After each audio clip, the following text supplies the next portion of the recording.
What's up guys, welcome back to my channel. Today's video is episode number 3 of my 4-part handstand series. So today we're gonna go completely upside down into a handstand, but have the assistance of a wall. So just a reminder, episode number 1 was teaching us proper warm-up and core activation, and episode number 2 was teaching us proper head position and hand placement, as well as overall alignment. The purpose of the wall today is just to get us familiar with our body position upside down and having the tempo of going into our handstand. So let's get started. So the first drill, we're gonna be doing a single leg LStand hold. LStand hold just means both legs on the wall, so single leg, one will come up into our handstand. Just like before, we're gonna put our hands firmly on the ground, making sure to feel the weight into the top of our hands, slowly coming up. One leg will come on the wall, then the other. Find your positioning, adjust if needed, slowly come out, straighten, and press up. So for this one, you wanna make sure that your leg is fully stacked over top of you, not too far past handstand, and not too close to the wall. Pushing up nice and tall. You want to hold each side for around 3 to 5 seconds when you're first beginning, and then build that time as you get more endurance. Slowly transfer into the next leg, pulling up nice and tall, squeezing your glutes and your core, bringing that leg down, and then coming down slowly. So just like all other handstand drills, whether it's on the box or the wall, we want to make sure the weight's in the top of the hand and into the fingertips, as well as always feeling those ears between your arms. So for the second drill, we're going to have both legs up into the handstand, but full support from the wall. So we're going to have our hands planted on the ground, again, that weight into the top of the hand. You're going to walk yourself up the wall with both legs, extending nice and straight. Depending on your comfort level, you can stay right here as long as you're pushing up, squeezing your core and staying in a nice tight line. If you can, walk yourself all the way in, so that way your chest, legs are all attached to the wall, giving you full support and pressing up nice and tall. You want your legs together, weight into your fingertips, feeling those ears between your arms, holding for around 10 seconds depending on your endurance. As you feel like you're starting to tire, flex the toes, slowly walk out, bend the knees, and then come back down. So the most important drill in terms of this one is just making sure to feel the full body weight against the wall. As you feel the full body weight against the wall, depending on where your arms are, you don't want them to be out here and having the body weight against the wall, because then you're gonna be in a banana back. So just make sure that the depth of where your hands are to the wall match your overall body position.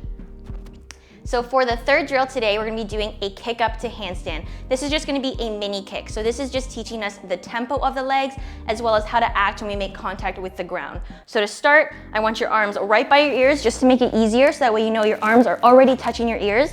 Pointed toe, nice tight legs. You're gonna take a big step forward, hands make placement, and then kicking. And then back down. So I'll do it one more time. Big step, arms by our ears, kick, and then back down. So the most important part of this drill, when you make contact with the ground with your hands, you're not sinking into your shoulders, you still wanna press up nice and tall. The second thing about this drill is our legs. They stay nice and tight as soon as they touch the floor, and then kick with that back leg, so that way our legs carry over nice and controlled. The last part of this drill, and the most important, is not to bring the legs fully together. We wanna practice either finishing in an L shape or just a small V shape. So for the fourth and final drill, we're gonna combine both the single leg L stand with a component of this kick up.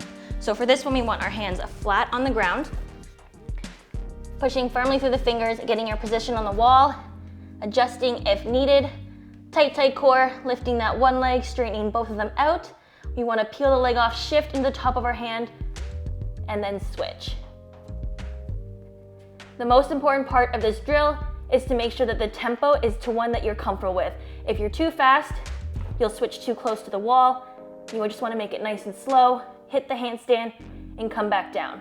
Making sure both legs are moving at equal speed, and you're squeezing your core the entire time.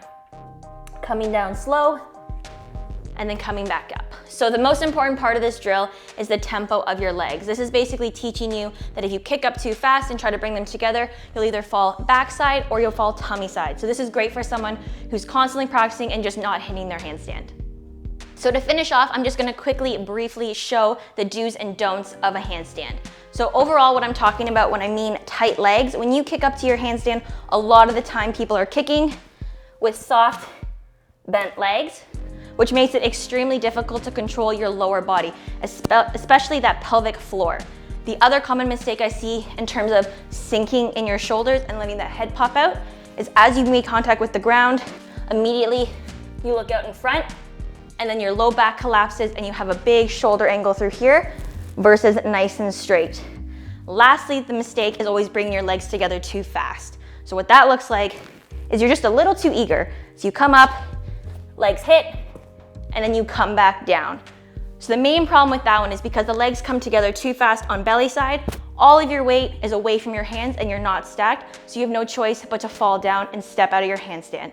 Same thing applies that if you over kick. So if you're kicking into your handstand and your one leg is way over here and you fastly click and meet the other one, you're gonna fall backside. So just a reminder to take it slow, think of all the cues of your hands, your head, as well as just the tempo of your handstand. So that is it for today's episode. Hopefully you guys enjoyed it. If you did, make sure you like, subscribe, and comment, and stay tuned for the final episode.